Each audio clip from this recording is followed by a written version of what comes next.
Welcome to the Sisterhood Collective podcast, where we empower women to break barriers, overcome limiting beliefs, and achieve true success. I'm your host, Laurie Drummond, entrepreneur and founder of 5 successful businesses. Join me as I share proven strategies, interview inspirational leaders, and provide behind-the-scenes insights to help you level up in your business, career, and in life. Because together, we can get further faster. Okay, let's dive in.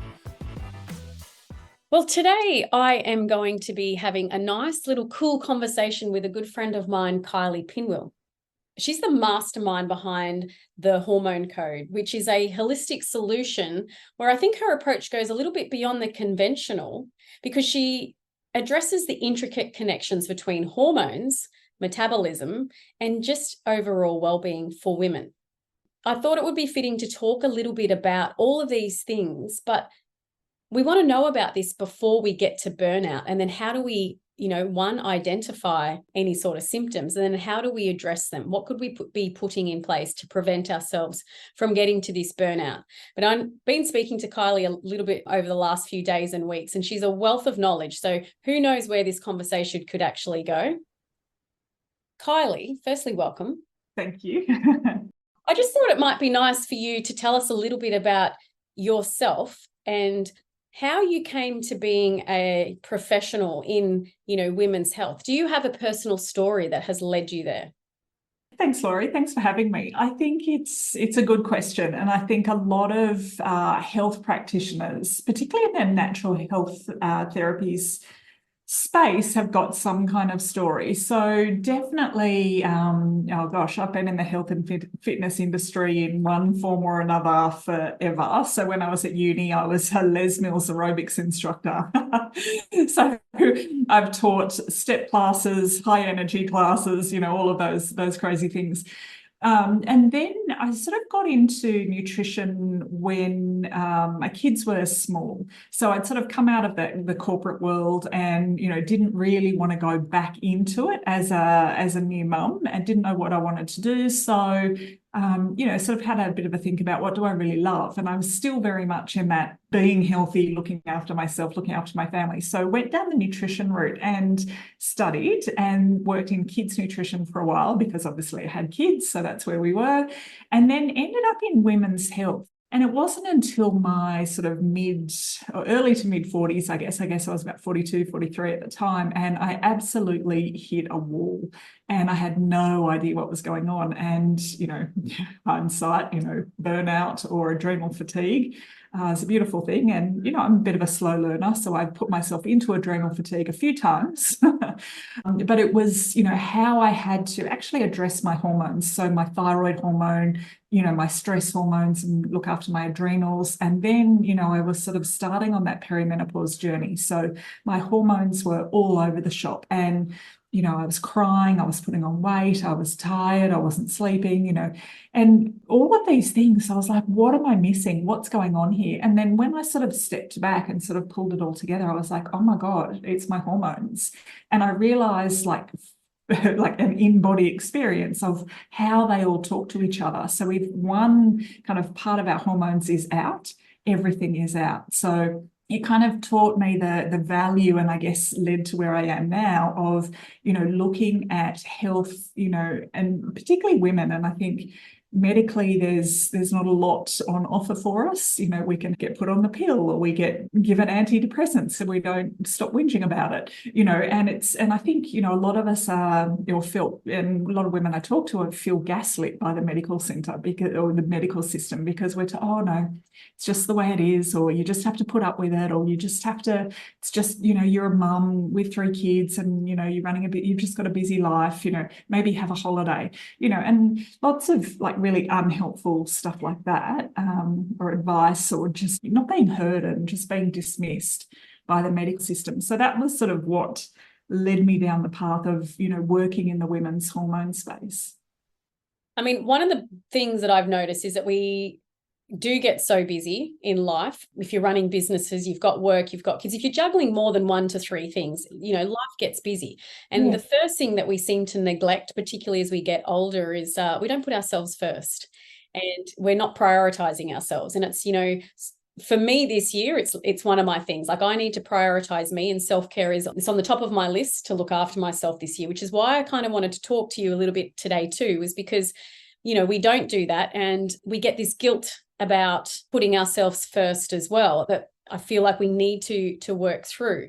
But before we get into all of that, I want to just go back based on something you said before. Explain to us a little bit about the thyroid, its role when it's not working. What does that mean? Yeah. So our thyroid is this little tiny gland that sort of sits at the base of our neck, and often we don't know about it until there's a problem. And our thyroid is, if we think of it as the master of our metabolism. So we have thyroid receptors in every single cell in our body. So that's millions of trillions of cells. So we need our thyroid to be working properly for us to be working properly. And the problem with thyroid is, a lot of women are missed when it comes to thyroid because, there's a few reasons for this, because often there's only one thyroid marker that's tested in regular blood tests, and that's just not enough to give you a full picture of what's going on. And also too, the trouble with thyroid is, the normal ranges are so wide and they're getting wider. So we only ever go to the doctor for a blood test when we're not well. So it's the average of unwell people having blood tests that normal range is based on. So if we think of it like a bell curve that, our high school results were on. So we're on that bell curve. And if we're sitting on the outside of normal, our GP will look at that. And because we're okay, we don't have a diagnosable condition at that point, but GP will look at it and go, oh no, Laurie, everything's normal. But, you feel like a bag of rubbish that can barely get off the couch.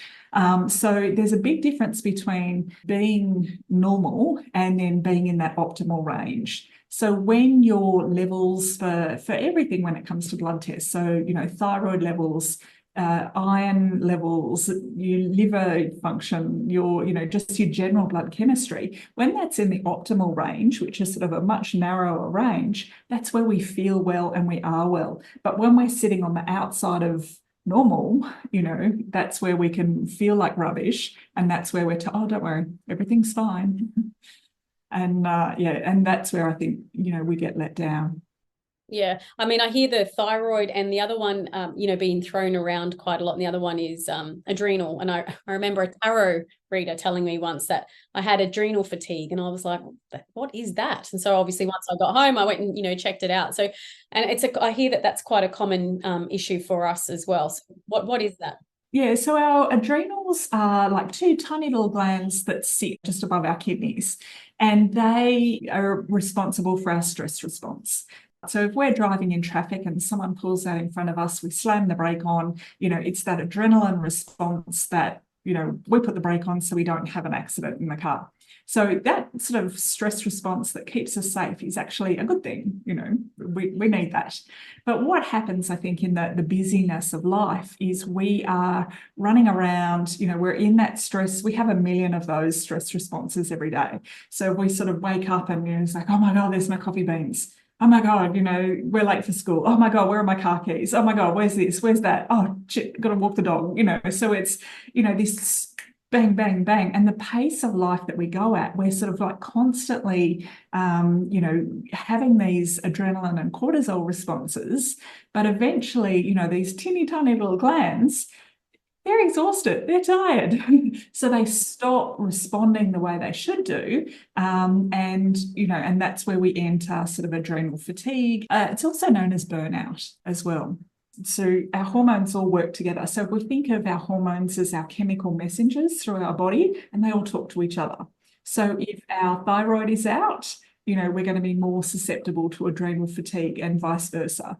So, and then that has a knock-on impact to, our sex hormones as well. And so I guess basically a lot of this is all coming from some kind of stress. Yes. Let's talk about stress, because that's the little nasty devil that comes up at the most random time all the time and throws us off our game, makes us fatigued. And I think one of the things we were talking about the other day was fatigue and insomnia are two symptoms of stress. Yeah. Tell us a few other symptoms of stress and how to recognize that maybe it's time to do some self-care, or it gets too late, you know what I mean? Because it's always too late. Yeah, absolutely. So stress is sneaky, so it can sneak up on us without us even realizing, or, the effects of stress. And, if we are, and I think as women, we're very capable.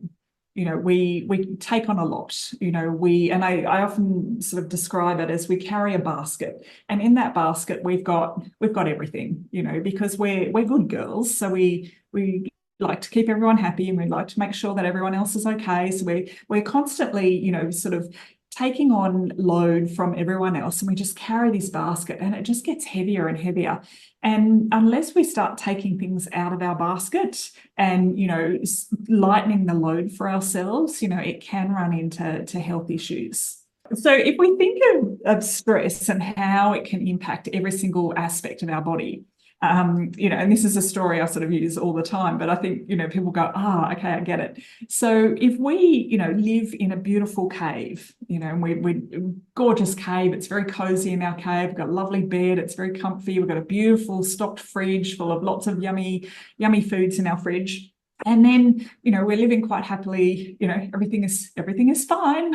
We're fine, we're okay in our cave.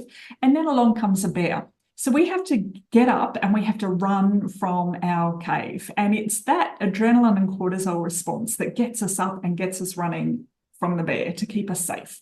But while we're running from the bear, it's like, I really need to go to the toilet. But we can't stop and go to the toilet while that bear's around. So our digestive system shuts down. So what it does is it just either goes, clamps up, and all of a sudden we're a bit bloated, we're a bit constipated, or it lets go, and we're running to the toilet. We have to stop and go to the toilet. So stress sort of affects our digestive system. Then we running along. This one's for you, Laurie. There's a sexy caveman. Yeah, there is. Like, hello, Mr. Caveman. You're looking good. Or cave woman, she's looking pretty good too. And we're like, hello, but wait, we cannot stop and have a quick shag behind the bush because of that bear, So it's not safe to bring a child into the world with that bear around. So fertility is locked down and our libido is out the window as well. So, so stress has a massive, impact on our sex hormones, on our fertility, on our, libido as well. So we're running from the bear, we're still running. We find a nice new cave. Not as nice as our old cave, but it'll do. So, we're in our cave, we're exhausted because we've been running. It's such a long run that we've been on. We're tired, we want to sleep, we can't sleep, we're sleeping with one eye open because, we don't know if that bear's going to turn up. So, all of a sudden even though we're exhausted, we can't sleep. Then, anxiety starts to kick in. So, it's natural that we would feel anxious with that bear, living just where it does, or, that could turn up any moment. So we're anxious, we're tired, we're not sleeping. And then we notice we're putting on weight.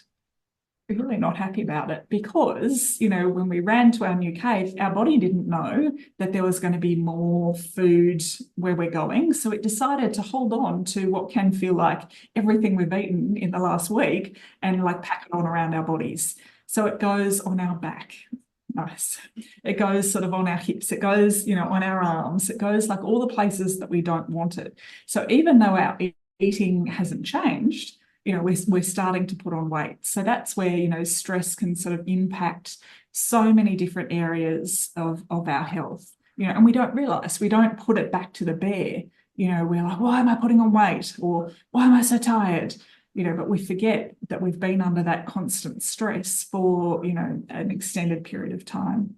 When you say that, straight away for me, I think back to all my deployments and also when I lived in Iraq for a couple of years as well, like constantly being under stress in that fight or flight mode because it's the unknown. You don't know what's about to happen and it's not necessarily safe. And then I think about that for parents with sick children, or stresses of constant financial pressures where you're just not quite making enough, or like in my case this week, my car needed something fixed and it was $2,500 that I just had to kind of find out of, thin air type thing. But what about long-term? Because all of those that I've just talked about can be long-term stresses that are impacting us.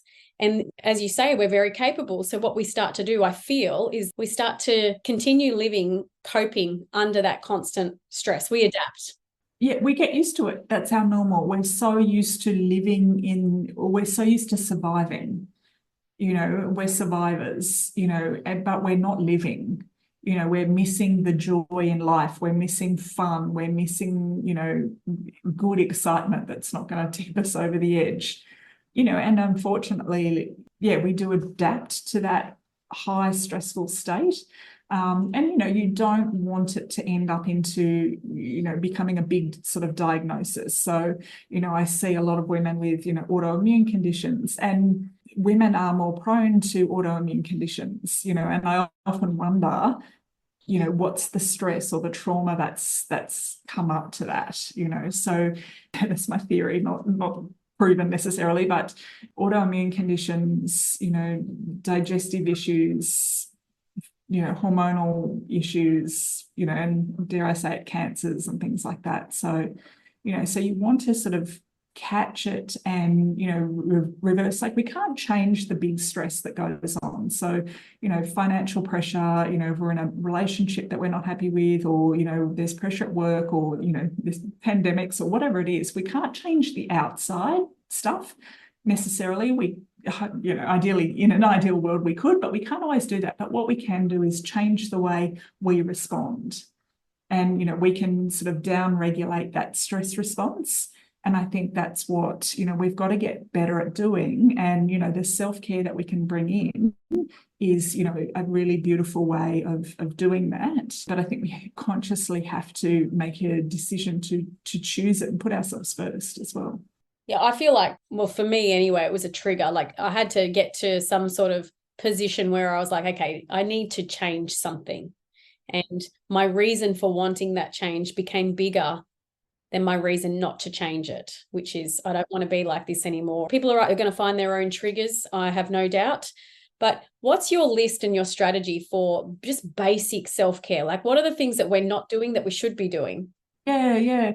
It's not rocket science, but it's reframing things. So we're often, go, oh my God, I've put on weight, I need to go on a diet, or I need to lose weight, or I need to, go to the gym more. But if we sort of just go, oh, well, hold on, I don't need a diet, I don't need to go flog myself at the gym, I don't need, if we just sort of take basic things. So the way we feed ourselves is one of the most basic forms of self-care.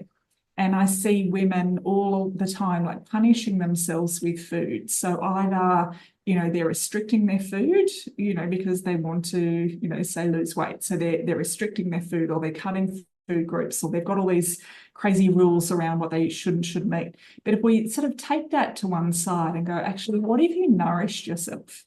What if you chose foods that made you feel good? Just throwing together a salad, barbecuing a, chicken breast, and you can microwave a potato. Like, super, super, super simple. But, by doing that, you're going to feel lighter. You're going to feel energized. You're going to feel nourished because you ate good food. Whereas if you just grabbed a burger and some fries and then you just sort of shoved it down, it's just going to sit in your stomach. It's going to make you feel heavy. It's going to make you feel lethargic. It's, you're not going to feel great. It's sort of stepping back and going, okay, how can I feed myself in a way that's going to make me feel good? So it's just sort of changing that thought pattern a bit. So there's how we feed ourselves, then, how we move our bodies. And a lot of us have been taught that, we need to get in, go hard or go home, sweat is fat crying, and, all this other sort of crap. But what if we changed it to, we need to move our bodies every day? So if you've got the energy to go to the gym and do a high energy or a step class, if they even Les Mills, taking you back to your Les Mills. Les Mills, I know, yeah, don't do the Les Mills classes, but but you could go do your F45 or do something like that. If it makes you feel good and you feel good afterwards, you feel energized afterwards, great. If you feel like you need a nana nap after you've done that class, it's not the right exercise for you right now. So maybe what you're better off doing is, a yoga class, or go for a walk, or lie on the floor and stretch, and I often tell my clients, particularly when we start, is I don't care what you do, just move. just do something, make it a commitment to yourself that you're going to move for half an hour. And we've all got half an hour because we pick up our phones, we scroll through our phones, easily enough. But it's, we can use that half an hour to move. And if it needs to be gentle, that's okay. That's all part of that self-kindness and self-care, I think. So step 1 is to nourish the body. Step 2 is some sort of movement every day. Give it a go. Give it a go. And sleep? Sleep. So I think we need to prioritize sleep. So that's a big one. And, if we think of going to bed at a reasonable time, if we're in bed by sort of, say, 9:30 and asleep by 10 o'clock, that's good. And then if we're up sort of, 6:30, is that long enough? Yeah, that's 8.5 hours. Okay, so that's a lot. And I think the earlier we can get to bed, the better our body clock is going to set. And and I speak to a lot of women, and probably the most common problem I see is they don't have trouble falling asleep, but they'll wake in the night and then have trouble staying asleep. So what we want to do is make sure that we don't have phones in the bedroom, because picking up a phone and scrolling because you're awake in the middle of the night is not helping. I think as women, we're also beautiful at justifying things. And I've got clients who say, oh yeah, but it relaxes me. And I'm like, no, it doesn't, because when you scroll, you're sort of sending your brain a million sort of messages. And what we want to do is we want to calm your brain down, not send it all those messages. So for all of my busy brain ladies, what I encourage you to do, if you've got like thoughts that sort of ruminate in your head, is get up, go and find yourself a piece of paper, and then just take all the things that are going on in your head and then write them down on a piece of paper. And it just sort of takes it out of your head onto paper, and then it'll be much easier for you then to go back and fall asleep. So nourish the body, movement every day, going to bed in a reasonable hour, which is even better than going to bed later and still getting your 8 hours sleep, because it's better for the rhythm. And then if you do wake up, it might be good to sleep with paper and notepad next to you so that you can write down all the stuff that's in your head. It makes no sense whatsoever. Just brain dump it down there. Dump it on. It doesn't need to be a to-do list, and it doesn't need to be pretty.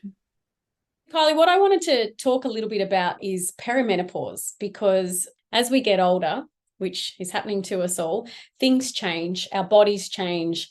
And to be honest, I don't really think there's heaps of information out there. And if it is, again, we're too busy and we're not necessarily getting that information or noticing, but it is certainly impacting our lives in so many ways.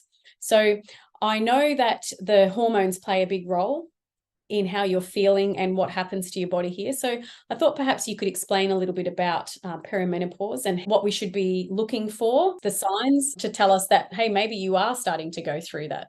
Yeah, absolutely. And I think, perimenopause is one of those things that we're never taught. The conversation now, I think, is better than it ever used to be. But yeah, definitely it's something that we were, never taught, never talked about. Medically, we're not sick. So, there's nothing technically wrong with us. But what happens is, if we think that, when we went through puberty, we didn't wake up one day and we had boobs in our period.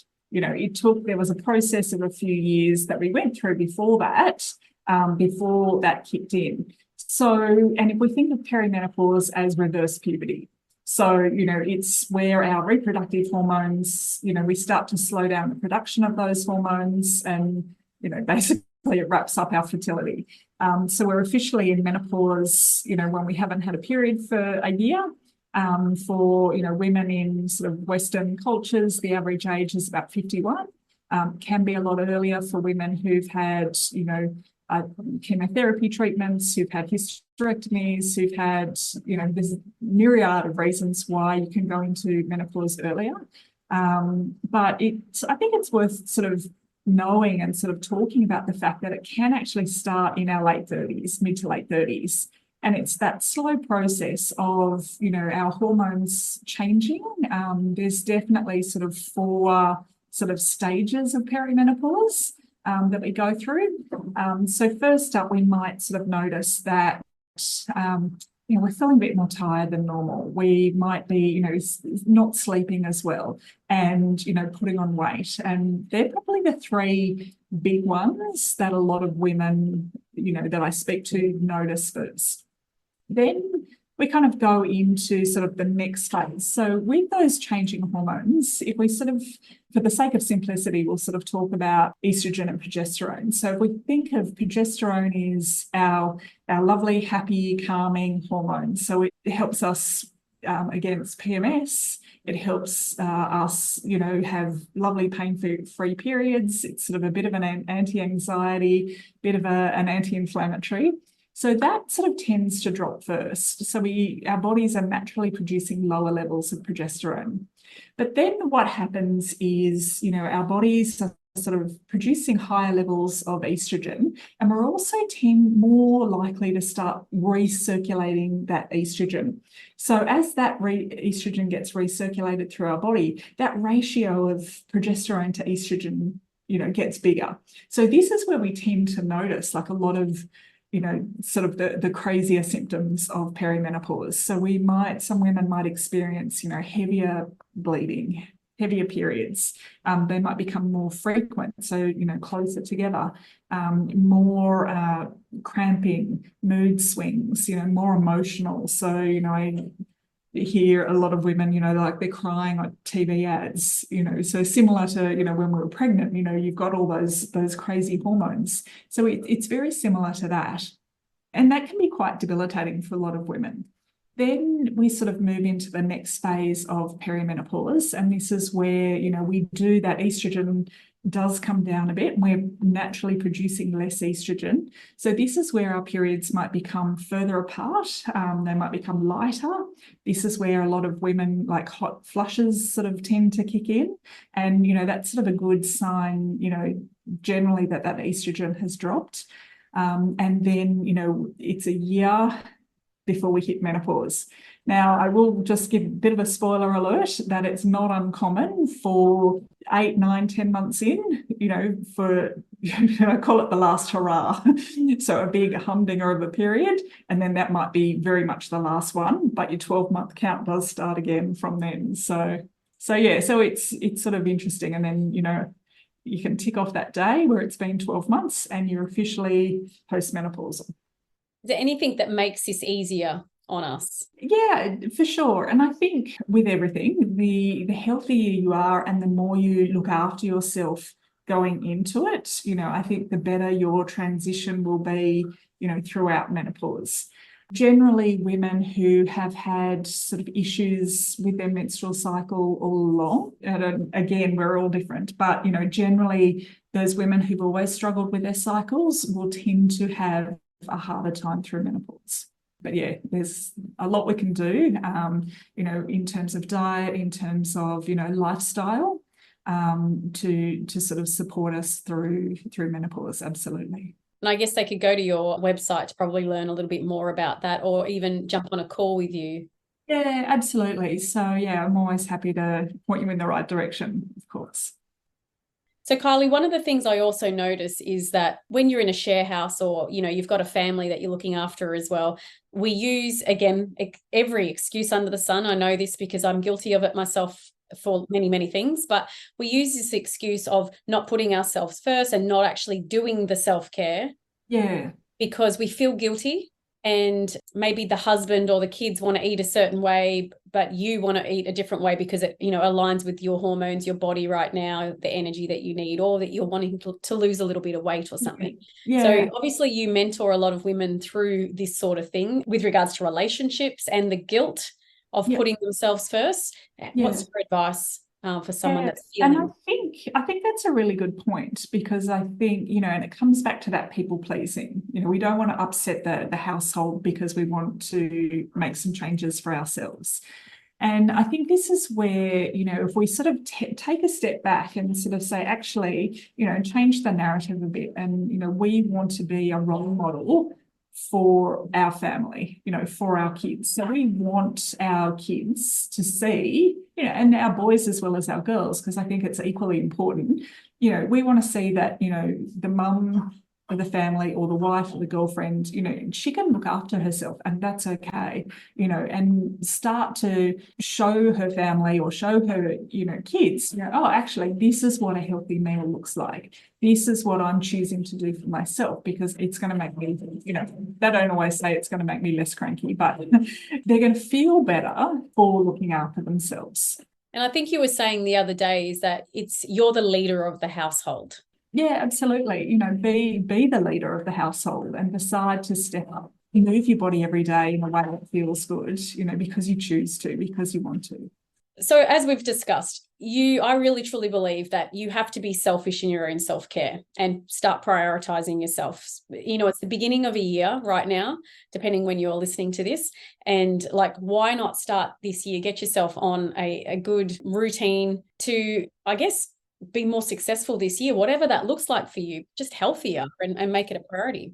Yeah. Do you have any sort of final advice before we wrap up here? Yeah, so I was just going to say, if we reframe it and, make it your non-negotiables. So choose what it is that you really want to focus on, and then make that your non-negotiable. So if your non-negotiable, just like, the fact that we brush our teeth twice a day, the fact that we have a shower every day, they're non-negotiables. They're things that we just do without even thinking. So if we make, sort of hydrating our body with plenty of water, we make that a non-negotiable, that you've got to drink your way through 2 1-litre bottles of water a day. If we make it, that you have breakfast every day and include some protein in your breakfast every day, that's going to be a breakfast that's going to fuel you throughout the day. If you choose to, you move your body, or commit to yourself that you're going to move your body for 30 minutes a day, that's a non-negotiable. If you, committing to that, stress management of, breathing, or, catching up with a friend, or being out in nature, or, meditating, whatever it looks like for you, make it a non-negotiable. You just choose 3 or 4 things that you'd like to focus on, and build that in as part of your routine. And then also to be mindful, it doesn't have to be perfect. So if some days it all goes sideways, that's okay. It's how you pick it up the day after, and that's what counts, and that's what, will get you to those long-term results that you're after. I think at the end of the day, and something I truly believe, your decisions today will literally change your life tomorrow. So we have to focus on these decisions and make these priorities, or find these non-negotiables and then put them on the calendar and make them happen each month. So, or day or week, or, or whatever, but you have the choice, and that's the freedom that you do have, freedom of choice here to put yourself first. Anyway, I hope that's something that people consider. Kylie, thank you so much for joining us today. Kylie has a freebie that she has offered to give us, a couple actually. So I will put that in the show notes, along with her details to get to her website, which is kyliepinwill.com.